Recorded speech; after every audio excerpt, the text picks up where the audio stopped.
So I would now like to do a quick swap over and welcome to Ali Campbell from Liftshare and James Groves from Indigo Swan, if you'd like to join me. That would be lovely.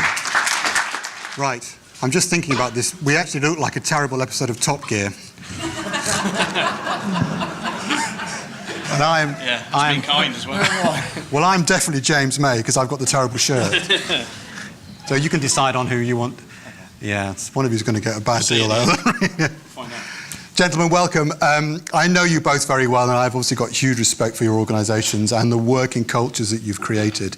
But actually, for the benefit of the audience, if you wouldn't mind just giving a quick introduction as to who you are and what you do and where you live and all that sort of stuff. Yeah. So, hi guys, I'm James Groves, Commercial Director at Indigo Swan, and to be frank, I just bloody love people. And by people, I mean all people. So day-to-day, Indigo Swan, I look after day-to-day operations, working with the guys. We're energy contract enthusiasts, so we look after people's energy headaches. And I just really want to encourage the guys within the office, along with the other leaders and the other people in the office, to help people be the best version of themselves, really. I think that's all we can hope for. And I really want to do that on a day-to-day basis. So that's me. Thank you. Hi all, I'm Ali Clabburn. I'm the founder of a social enterprise called Liftshare. We're here to basically solve the nightmare that is the morning commute by helping people to share cars and travel happy every day when they come into work. We've been going for 20 years. We've gone obviously from a very small startup through to a relatively large SME. And our culture has changed massively over the years. We've got many things wrong. Right now we seem to have got many things right. So it's great to be here on the stage. And I can't quite believe I'm sitting here talking about culture because while I've always totally loved what we do, we have got some things wrong along the way. Right, well, actually, we're going to spend the next 15 minutes talking as much as possible about building effective working cultures, which, if I massively oversimplify it, an affecting culture for me really creates a workplace that you look forward to going to and one that you feel sad and have a hard time leaving.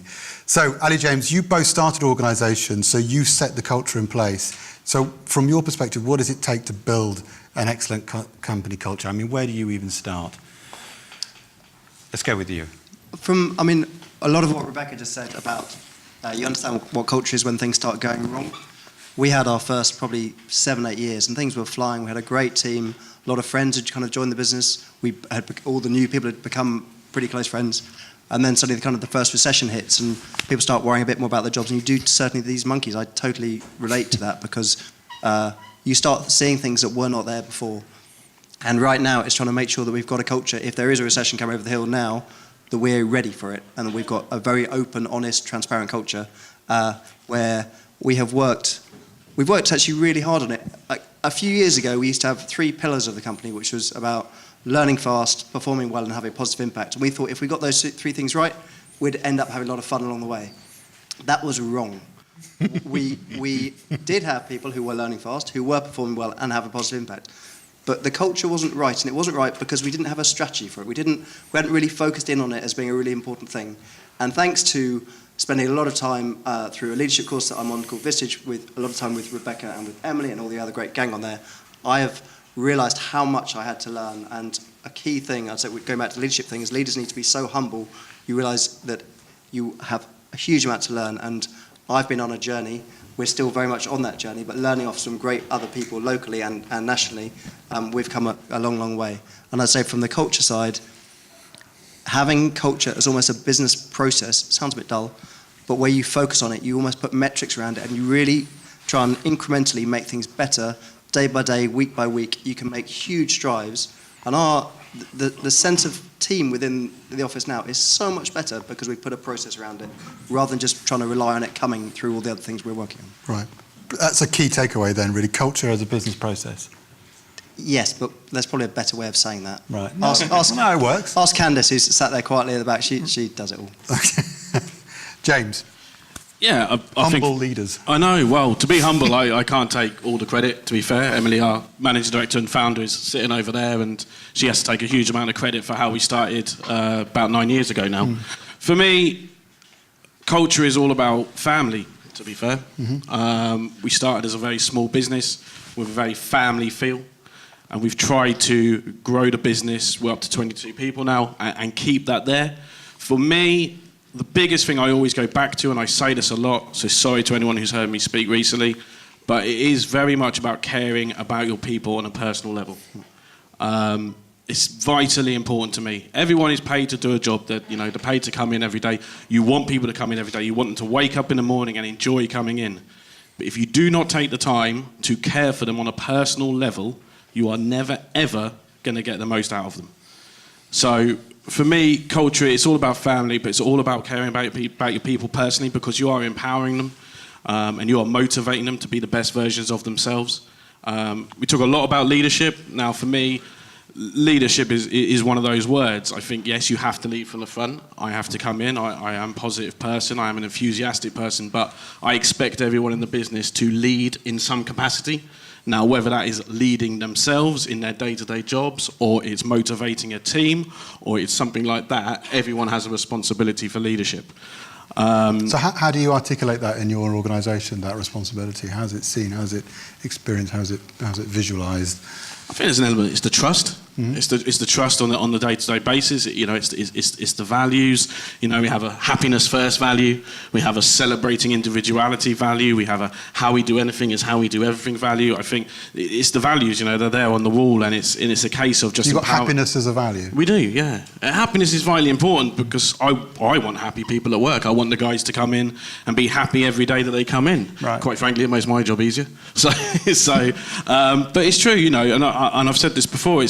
For me, a lot of people ignore the personal side of people's lives, and it was nice to hear about that in the previous panel, because I do think it's vitally important. I've always said that if I can sit down and have a conversation with somebody for half an hour about something that has nothing to do with work, and then I get 7 hours good work, but then that for me is half an hour well spent. Right. But so many people ignore that, and I think that's just a vitally important thing to do and take the time to do. And the other side of it makes those difficult conversations, which naturally you will have to have in business with people. You will have to sit down and have a difficult conversation with somebody at some point. But by building that relationship and taking those half an hours when they're needed, those conversations just become so much easier. And you have that relationship where you can have those chats. Excellent. So, personally, one of the things that I've already struggled with, because, from my experience of being involved heavily in startups and setting cultures at the start, as well as re-engineering established organisations to introduce new cultures, is that there's a particular challenge with that. But then the bigger one the harder one tends to become more prevalent when you're maintaining that culture, particularly when you're growing, even harder when you're growing meteorically. And really to try and bring some examples from our last debate around equality, diversity and inclusion. I was actually reading an article a couple of days ago about the danger of employing culture fit. So culture fit is how your natural reaction is to score candidates based upon the people that you think would fit that culture, your culture that you've created, in order to maintain it. But in doing so, you're in danger of pushing other candidates down the list because you're not necessarily seeing the wider aspects or the diversity or the different opinion experiences they've got. Has culture fit been an issue for you, or have you got other bigger challenges when you're maintaining a culture as you're growing and employing? It's a very pertinent question, because literally as I was leaving the office today, there was a conversation around an interview that we had a couple of days ago, where I went out for lunch. It was a fourth interview. We interview people 5 times before we employ them, because we need to make sure they are right for us and we're right for them. And this was a 4th interview. So this guy has been through 3 already, and they're there, really great guy. But one of my directors had been missing from a previous interview, and when she came back yesterday, she said, "How come that guy was in the final round, and this other one that she'd spoken to on the phone, who sounded amazing, wasn't there?" And the feedback from the 2 who had interviewed previously was he felt like a better cultural fit. Wow. She was there saying, okay, "But I thought this other guy sounded amazing. Why was he not right?" He said, "He just didn't quite seem like us." She said, the first guy's coming back in next week just to check, because they wanted to make sure that the 2 guys that were interviewing, for the first time ever, we didn't have a director in that process. And so they were relatively new to our way, and they were about to recruit someone who was very like them. He was great. They are fantastic. But we just wanted to check, before we went for that, we wanted to check that we weren't just recruiting them because they were going to fit in with the team. We wanted to make sure that we are open to any kind of diversity, or whether this other person was just being rejected for some other reason we weren't aware of. Could well be the person I saw yesterday could well get the job, but we just want to check it matters that much, because one of our key things when we're recruiting is, if you imagine a box where you've got your team scattered around the team in terms of how they fit generally with your team, we have to make sure everyone who joins is in the top 50% of our team. Every new person has to be above average to join our team. No one can be at average or below, because that will either keep us in the same place or push us backwards. We've got to be very confident they're going to add culturally, skill set, whatever it is, they've got to add to our whole sense of culture. And thanks to that very simple metric, I would say that our recruitment process has flown in the last couple of years, because we've made sure that everyone who's come has added really positive to the team. And I literally can't think of anyone who's joined in the last year and a half who hasn't been brilliant. Excellent. Well, that wasn't a set-up question at all, wasn't it? That was a fantastic answer. Thank you very much. It wasn't. Actually, genuinely wasn't. Sir? Yeah, it's an interesting one because... Recruiting to culture. Yeah, recruiting to culture, because we always say we're looking for swans. So it's... just for the audience that might not know what you mean by swans. Well, a swan could, to a certain extent, be anything. I mean, I'm a big fan, and I will always look to recruit on personality. And I'm just looking for a personality, to be perfectly honest. One of our values is we celebrate individuality, and I love the fact that we are made up of 22 very, very different people. We're very, very different people. In the previous panel, there's a lot of labels banded around. So like the yoga generation or millennials or whatever it might be, I hate those labels. Okay. That's my view on it. The reason I hate it is because everybody should be able to be looked at as an individual, and just for the person that they are and what are they going to bring to the company. So yes, we look for swans, but ultimately I'm looking for a personality. I'm looking for individuals. I'm looking to see what can that individual person bring to the business. Yes, you want to have, to a certain extent, a cultural fit, but when your culture is all about celebrating individuality, it becomes quite easy. Because everybody's going to be a different type of person. Yeah. And everybody's going to bring something a little bit different with them. So from my point of view, yeah, it's somewhat challenging, but at the same time, it's somewhat easy because, you know, as long as you're finding somebody that's got a good personality, is out there and is going to bring something a little bit different with them, then you're going to go, well. Amazing. Right. Well, I've just been told we've got 2 minutes, so I'm going to ask you both a question that you've got to summarise in 1 minute.